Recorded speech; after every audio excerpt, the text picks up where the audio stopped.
दोस्तों, किशोरी क्रिएशन से मैं सपना शर्मा आप सभी का हार्दिक स्वागत करती हूँ आपके अपने चैनल पर। दोस्तों, आज के वीडियो में मैं आपके लिए बैसाख मास महात्म्य के 11वें दिन की कथा लेकर के आई हूँ। इससे पहले के 10 अध्याय के वीडियो जो है मैंने मेरे चैनल पर डाले हुए हैं, आप उनको मेरे चैनल पर जाकर देख भी सकते हैं और श्रवण भी कर सकते हैं। बैसाख मास को माधव मास कहा जाता है। यह भगवान विष्णु का प्रिय मास है, इसलिए ऋषि मुनियों ने इसका महात्म्य लिखा है। बैसाख मास में 25 अध्याय है। मैं प्रतिदिन आपको रोज एक अध्याय का पाठ सुना रही हूँ।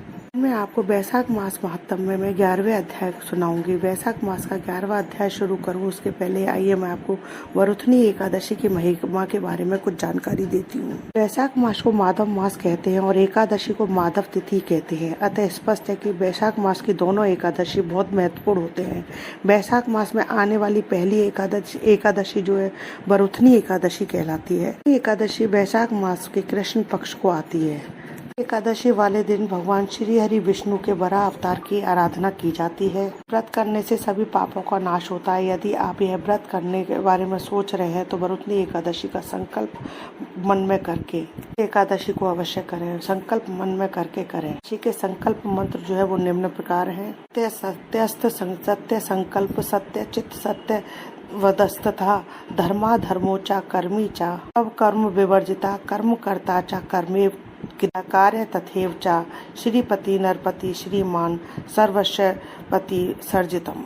व्रतों में एकादशी व्रत बहुत ऊंचा स्थान है। इस व्रत में व्रतों के कष्ट मिटते हैं। इस एकादशी के व्रत को करने से जो है सभी के कष्ट मिटते हैं, पापों का नाश होता है, मोक्ष की प्राप्ति होती है और मनोकामनाएं पूर्ण होती हैं।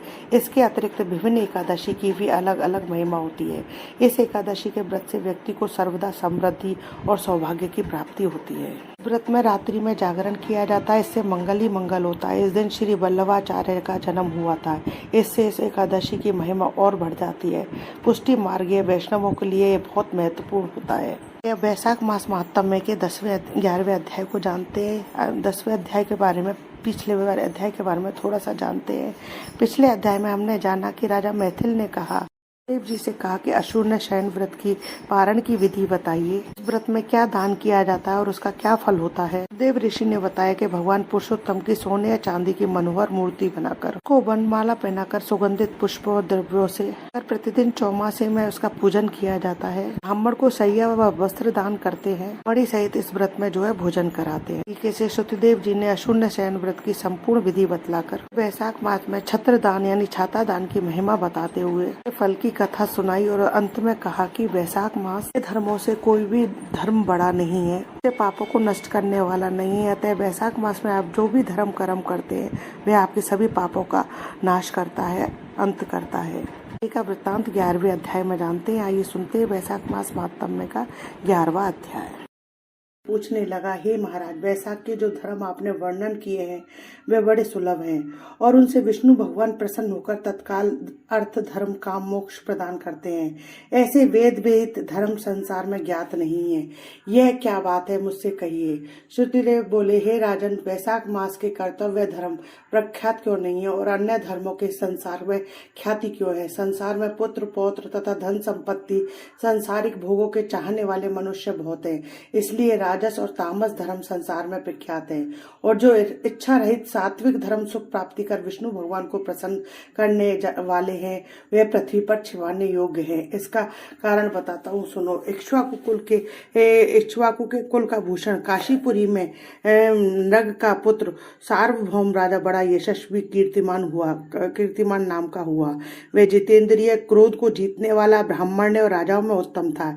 एक दिन वह आखेट करता हुआ जा रहा था, जो मार्ग में मुनि वशिष्ठ जी के शिष्यों को देखा, जो कहीं प्याऊ लगा रहे हैं, कहीं छाया मंडप बनवा रहे हैं, कहीं बापी निर्बल करवा रहे हैं, कहीं बैठे हुए मनुष्यों के पंखों से पवन हवा कर रहे हैं, कहीं सुगंधित फूलों को दे रहे हैं, मध्याह्न का समय दान कर रहे हैं, कहीं तांबूल दे रहे हैं, कहीं नेत्रों में कपूर लगा रहे हैं। देखकर राजा ने पूछा कि तुम कौन हो और यह क्या कर रहे हो। वे बोले, हम बैसाख में कर्तव्य धर्मों को गुरु वशिष्ठ जी की आज्ञा से कर रहे हैं, जिनके करने से धर्म अर्थ काम और मोक्ष मिलते हैं और विशेष फल तुम गुरु जी से जाकर पूछिए। यह सब सुन राजा वहां से तत्काल चल दिया और वशिष्ठ जी के आश्रम में पहुंचा। राजा गुरु वशिष्ठ जी को प्रणाम कर और वहां बैठ कहने लगा, हे मुनीश्वर, मैंने मार्ग में आपके शिष्यों को शुभ कर्मों को करते हुए देख उनसे पूछा कि यह क्या कर रहे हैं और क्यों कर रहे हैं और किस फल के निमित्त कर रहे हैं। तब उन्होंने मुझे आपके पास भेजा है और कहा है कि हमें बताने का अवकाश नहीं है, गुरु जी के पास जाओ, इसलिए मैं आपके पास आया हूँ, आपसे इन धर्मों को सुनूं। वशिष्ठ जी प्रसन्न कहने लगे, हे राजन, वैशाख मास में प्रातःकाल स्नान कर विष्णु भगवान का विधि पूर्वक प्रेम से पूजन कर दान करें और ब्राह्मणों की सेवा करें। ऐसा करने से जगन्नाथ भगवान प्रसन्न होते हैं, इसलिए तुम अपने राज्य में भी जहां भी हो, जहां जो कोई वैशाख धर्मों को ना करे उसे दंड दो। इस प्रकार वशिष्ठ जी से वैशाख उक्त सब धर्म सुन भक्ति पूर्वक उनकी पूजा कर अपने घर चला गया और सभी धर्म कर देव निरंजन केशव भगवान की बड़ी प्रीति करने लगा। हाथी पर ढोल रखवा कर अपने राज्य में मुनादी करा दी कि 8 वर्ष से 80 वर्ष के वृद्ध पिता, पुत्र, भार्या, इष्ट मित्र कोई भी हो जो मेष की संक्रांति में सूर्य उदय से पहले स्नान नहीं करेगा और वैशाख उक्त धर्मों का पालन नहीं करेगा, उसको चोर के समान दंड दे देश से निकाल दूंगा।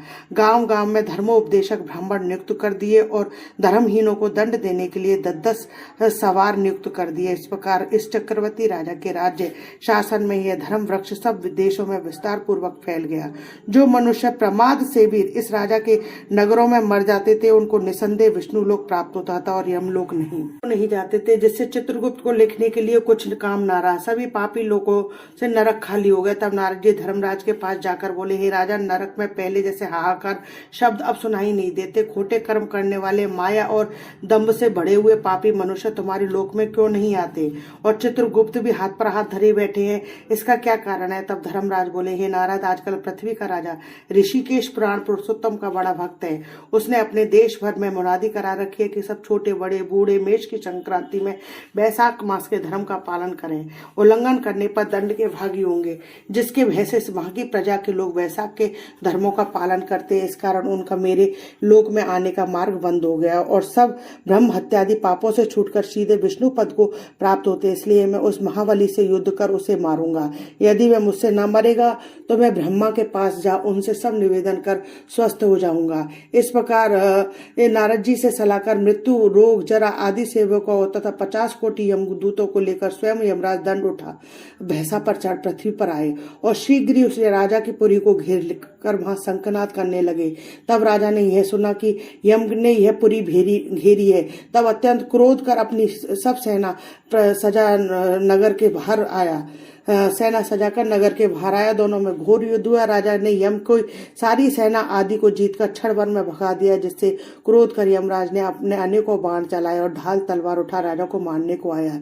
जब राजा ने 3 बाणों से यमराज के धनुष, ढाल, तलवार आदि सब काट गिरा दिए और एक तीक्ष्ण बाण यमराज के मस्तक में मारा, तब यम ने क्रोध कर अपना दंड उठाया और उसको ब्रह्मास्त्र से अभिमंत्रित कर राजा के ऊपर छोड़ दिया।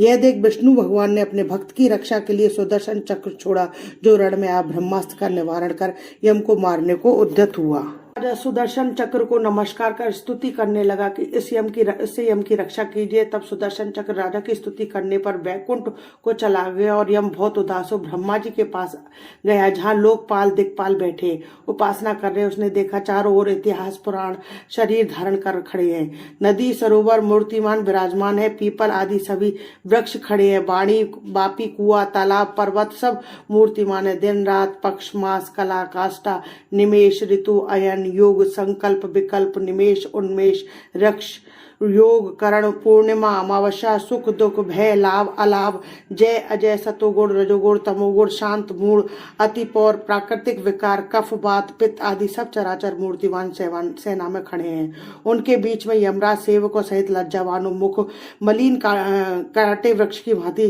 जा गिरा और त्राही त्राही पुकारने लगा, जिसको देखकर सभी आपस में अचरज से कहने लगे कि यम के यहाँ आने का क्या कारण है। जिस यम को काम राम से क्षणभर भी अधिक अवकाश नहीं मिलता था, उसके वस्त्र फटे रहे हैं। चित्रगुप्त भी इसके पीछे पीछे आया। यमराज कहने लगा, हे कमलासन, मेरी प्रतिष्ठा भंग हो गई है, मुझे खूब पिटाए, मेरे वस्त्र आदि छीन लिए हैं, आपके होते हुए मेरी यह दुर्गति हुई है। यह सुन सभा में खड़ा बड़ा भारी कोलाहल हुआ। तब पवन ने ब्रह्मा जी की सलाह से सबकी वाणी रोक दी और यम को वहां से उठाया और आसन पर बैठा पूछने लगा कि तुम्हारी दुर्गति किसने की है। तू कुशकेतु जो सबके पिता हैं, उनके सामने अपना सब वृत्तांत कहे, तुम्हारे हृदयस्थ दुख को दूर करेंगे। तब पवन के कहने पर यमराज कुशकेतु के पुत्र के मुख की ओर देख बड़े दीन स्वर और गदगद वाणी से सत्य सत्य बताने लगा। तीसरी वैशाख मास महात्म में 11वां अध्याय समाप्तम। दोस्तों, यदि आपको मेरा ये वीडियो पसंद आए तो प्लीज मेरे वीडियो को ज्यादा से ज्यादा लाइक और शेयर कीजिए अपने फैमिली और फ्रेंड में। यदि आपने अभी तक मेरे चैनल को सब्सक्राइब नहीं किया है तो उसे सब्सक्राइब करना ना भूलें, पास ही बेल आइकन को दबाएं, जिससे मेरे आने वाले हर नई वीडियो का नोटिफिकेशन आपको मिल जाए। हिंदू धर्म, रीति रिवाज, कथा कहानी जानने के लिए मेरे चैनल पर बने रहने के लिए बहुत बहुत धन्यवाद। जय श्री कृष्णा दोस्तों।